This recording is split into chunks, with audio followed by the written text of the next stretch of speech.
સુરતમાં હવે મહાનગરપાલિકાના કર્મચારીઓ તથા અધિકારીઓ પાલિકાને ચૂનો ચોપડી રહ્યા છે। સુરત શહેરના રાંદેર ઝોન વિસ્તારમાં મોરા ભાગળ પાસે આવેલ ભાણકી સ્ટેડિયમમાં ગેરકાયદે ક્રિકેટ રમાડવાનું કૌભાંડ ધમધમી રહ્યું છે, જેના કારણે સુરત મહાનગરપાલિકાને આર્થિક ફટકો પડ્યો છે।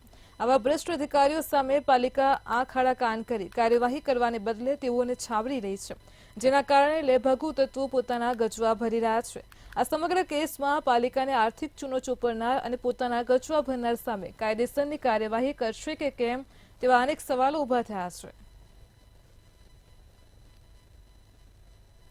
સુરત મહાનગરપાલિકાને અત્યાર સુધી કોન્ટ્રાક્ટરો ચૂનો ચોપડી રહ્યા હતા, પરંતુ હવે તો અધિકારીઓના મેળાપીપળામાં ગેરકાયદેસર રીતે પણ ક્રિકેટ રમવા દેવામાં આવી રહ્યું છે। સ્પષ્ટ છે, સુરતનું જે રાંદેર વિસ્તાર ખાતે આવેલું ભાણકી સ્ટેડિયમ છે, આ સ્ટેડિયમની અંદર ગેરકાયદેસર રીતે ક્રિકેટ રમવા દેવામાં છે। ત્યારે જે કોર્પોરેટર છે આ વિસ્તારના કૃણાલ શ્રેલરે આપણી સાથે જ આપણે એમની જ વાત કરીને જાણીએ એમનું શું કહેવું છે। કૃણાલભાઈ, આ કેટલું વ્યાજબી છે? પહેલે તો કોન્ટ્રાક્ટરો આ રીતે ખિસ્સા ભરતા હતા, પરંતુ હવે આ અધિકારીઓના પણ મેળાપીપળા સામે આવી રહ્યા છે।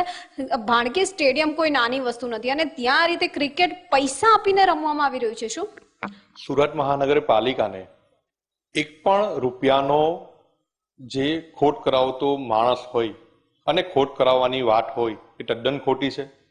એના વિરુદ્ધ પગલાં લેવા જ જોઈએ। હું સ્પષ્ટપણે માનું છું કે સુરત મહાનગરપાલિકા લોકોની વ્યવસ્થા અને સુગમતા માટે છે। લોકોને સારું સુરત શહેરના લોકોને સારી વસ્તુ અને સારા પ્રકલ્પો સારી રીતે સારી વ્યવસ્થા જળવાઈ રહી તે હેતુથી આ તંત્ર ચલાવતું છે। અને ત્યારે આવા ઇસમો દ્વારા આ રીતની કોઈ કામગીરી કરવામાં આવતી હોય જે છે તે તદ્દન ખોટું છે। આજે મીડિયા દ્વારા જ મને આ વાતની જાણ થઈ છે અને આ જે જાણ થતાં જ આજે હું જરૂરી આદેશ પણ આપ્યા છે કે આ બાબતે જરૂરી તપાસ થવા જોઈએ અને જે પણ આ સુરત મહાનગરપાલિકાના કર્મચારી હોય કે અથવા કોઈ પણ એ વિસ્તારનો કોઈ માણસ હોય તેની વિરુદ્ધ કાયદેસરના પગલાં પણ લેવા જોઈએ અને તાત્કાલિક ધોરણે એ કદાચ સુરત મહાનગરપાલિકાનો કર્મચારી હોય તેની તુરંત બદલી થઈને તેની પર કાર્યવાહી થવી જોઈએ। અને હું તમને પણ મીડિયા દ્વારા એક આપું છું જાણકારી આપું છું કે ભવિષ્યમાં આ રીતના કોઈ પણ ગોરખધંધા ન થાય તે રીતની જ કામગીરી કરવામાં આવશે।